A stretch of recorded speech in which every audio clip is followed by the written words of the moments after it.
Basahin natin, naka-pressure washer pa. Yung mga wire down na yun. Ayan. Check natin, baka merong check engine. Start ulit. Pwede bang basahin habang umaandar? Pwede yan. Oh, sige. baka pumutok. Daredevil to eh. Umaandar. Huwag na kayo bumili. Sayang pera. Sayang pera nyo. Emotional, damn it! So, ito yung mukhang NMAX. Ito yung tunay na NMAX. Ano mas maganda para sa inyo? NMAX na tunay, NMAX na hindi tunay. Alright? Copycat.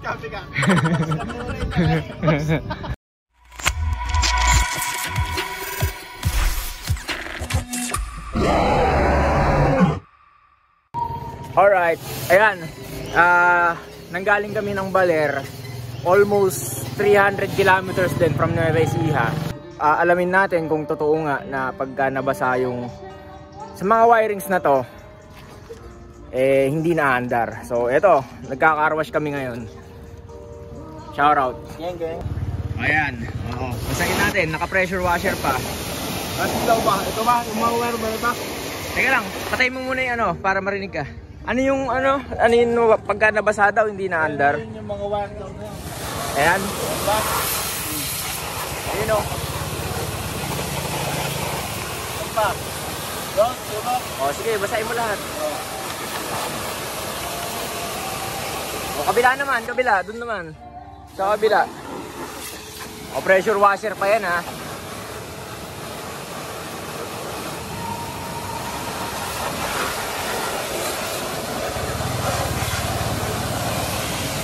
Ayan, binasa na sa makina, pati yung mga wirings na nakatago rito.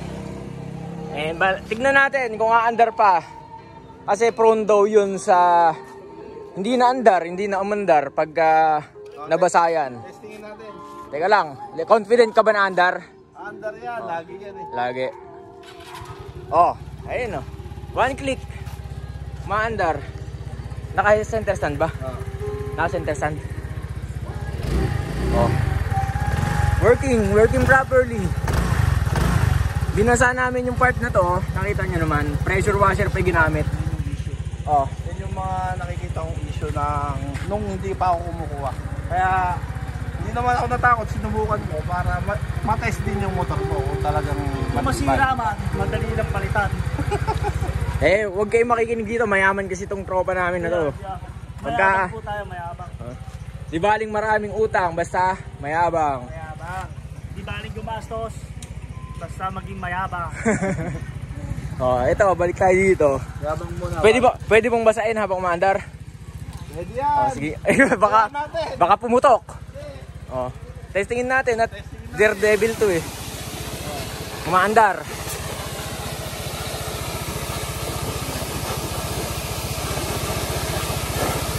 Oh, ayan.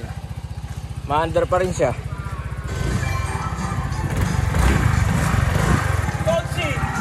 Kahit maulanan yung motor, hindi ka matatakot na hindi na umandar. Ayan. So let's go. Gas consumption mo pala, magkano yung pinakarga mo? Hindi ba? Hindi natin na ano. Hindi kasi namin na-check eh. Pero full tank ka papunta, di ba? Full tank ako papunta. Tapos pagkabalik, nagkarga lang ako ng 200. 200. O, Siyempre, takot lang ako baka matirikan tayo kalayo-layo nun. May 3 bar pa siya ngayon. May 3 bar pa yun. Additional lang na 200, parang 300 kilometers din kami. Tapos may 2 bar pa siya, 200 lang yung tinap up niyang gasolina. Ayan, diba? Aftermath ng pag Baler, 300 kilometer ride. No issue. Congrats, Mayor. Yorme. Check natin, baka merong check engine. Wala namang check engine. Patayin natin yung makina. Oh, start ulit. Oh, nawala yung check engine, nakita nyo?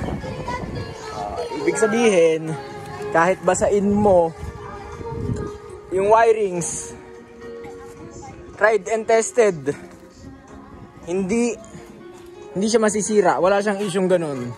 Kaya kahit na umulan, pagka nagra-ride kayo, maabutan kayo ng ulan, It's all good in the hood. Tamang punas lang. China bike lang ang aking dala. Huwag nyo itong ikinupo para... So, ito yung mukhang NMAX. Ito yung tunay na NMAX. Since palaging nakukumpara naman, ito, di ba, meron NMAX, mukhang NMAX yung Easy Ride. Ito, ikumpara natin head to head. So, ito yung ito yung tunay na NMAX. Ito yung legit na. Ito yung legit na NMAX. Front, side, and sa tail. Okay? Kayo mag-judge mga bro chacho kung ano yung mas maganda. Yung legit na NMAX o etong Easy Ride. Ito naman yung mukhang NMAX. Front. Ito sa gilid. Sa tail. Pagsamahin natin sa isang frame. Oh, ayan sila. Ano mas maganda para sa inyo? NMAX na tunay, NMAX na hindi tunay. Alright. Copycat. Tignan mo, parang nangaasar yung NMAX na tunay oh. Dumidila pa. So comment nyo naman mga bro chacho. Baka meron mga subscriber natin yan o nanonood na NMAX user and Easy Ride user. Ano mas okay para sa inyo? Diba? So yun, head to head. Yes sir. So eto pala. Ito yung gamit natin kanina nung nagbaler tayo. Kasama natin mga scooter. Diba? Naulanan kasi tayo kaya sobrang dumi. Tignan yung tambucho natin. Ayan. Ako naman magkakarawash pagkatapos nila. Yes sir.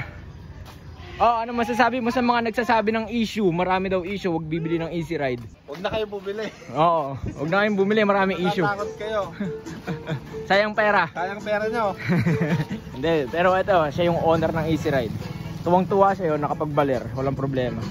Kung meron pa kayong gustong malaman about sa Easy Ride, sa motor na to, comment nyo lang. And baka, wait lang namin yung, na due na for maintenance ng motor na to, ipapa-maintenance namin. Alamin natin kung magkano aabutin. Meron kang idea kung magkano aabutin? Estimate ng maintenance, change oil. Mga 500 lang. Oh, 500 kasi isang oil lang yun eh, no? So next content natin, change oil. Kahapon talaga ako magpapatid. So, nakapagbaler pa. Eh di saktong-sakto, nakapag long ride tayo. Tapos papa-change oil tayo, di ba? Saktong-sakto yun. So next content, change oil. Comment nyo mga bro chacho kung ano yung gusto nyo pang malaman dito. So, hanggang sa muli.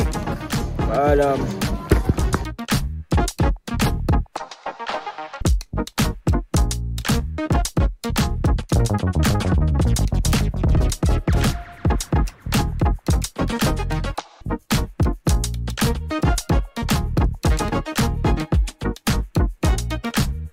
Sayang pera. sayang pera nyo.